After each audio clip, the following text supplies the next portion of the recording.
It's been too long, Sam. You were a good friend to me.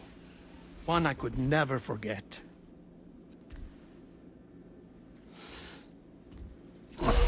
Which is why I took steps to ensure that this message would only play upon your arrival. The sensors were set to scan for your biometric data. A simple enough trick.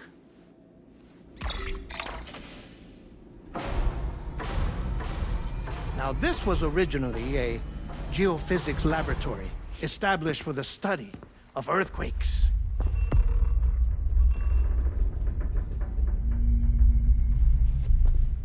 And for that reason, it holds a wealth of documentation on gatequakes, tar currents, and placates.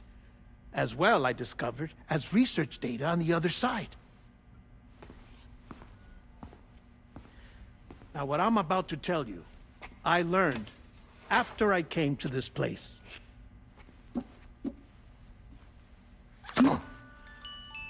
Imagine that this is the lab.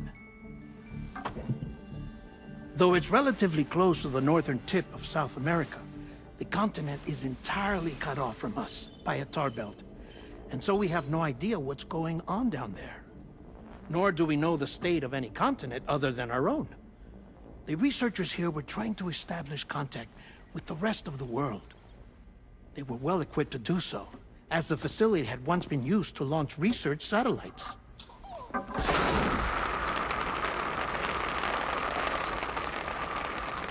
So they tried launching a variety of probes and drones in the hope of obtaining observational data, with no success. The Earth, you see, is shrouded in a thick layer of chiralium that renders electronics inoperable at altitude. So they tried sending ships across the ocean. Oh, yes. Oh, but that failed too. The high concentration of chiralium in open water proved too corrosive, invariably causing them to sink. But then the researchers found some rather rare birds on their doorsteps. Birds not native to the region. Nice birdie, nice birdie. And that, my friend, was just the beginning. Not far from the lab, they discovered a strange anomaly. Well, the surrounding area was heavily contaminated with chiralium. Yes. This is beautiful. The researchers would later dub the anomaly a plate gate. But further investigation revealed that it came into existence when you began to expand the chiral network across North America, and that the gate grew larger in tandem with the network itself. What started as a tiny fissure in space became so much more. The researchers duly installed cameras to study the gate and its surrounding area. Now, to their surprise, they caught footage of some unusual marsupials. Yes, a kind you wouldn't expect to normally encounter in Central America, like the birds.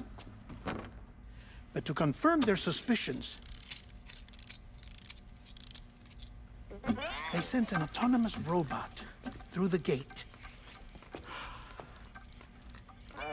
The soil samples it collected were consistent with the archived geological data from the southern hemisphere.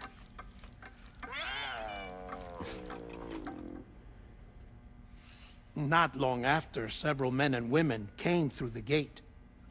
They spoke English, and they confirmed that they had indeed come from faraway Australia. We finally knew the world outside North and Central America had survived. Ours was not the last bastion of humanity, but Australia had suffered the Death Stranding too. Undeterred, the researchers began working closely with Bridges and conducted a series of tests, paving the way for an expedition to Australia that would lay the groundwork for chiral network expansion. After they had first installed surveillance equipment, that is, so that the gate could be monitored from the Mexican side, a necessity to this day as Australia is not yet connected to the chiral network. The UCA may not have dreams of conquest and control, but they aren't about to let just anyone use the gate. Indeed, that's one of the reasons they were so determined to connect Australia to the network in the first place. Well, I suppose that's all I have to say about the plate gate. There's something else that I need to tell you, though. Something far more important. Mind if I pause it here? I have to go take a shower. Gate quake detected. Sam, a gigantic BT just showed up outside. We're prepping weapons for you now. Access the terminal up top and take whatever you need. We're counting on you.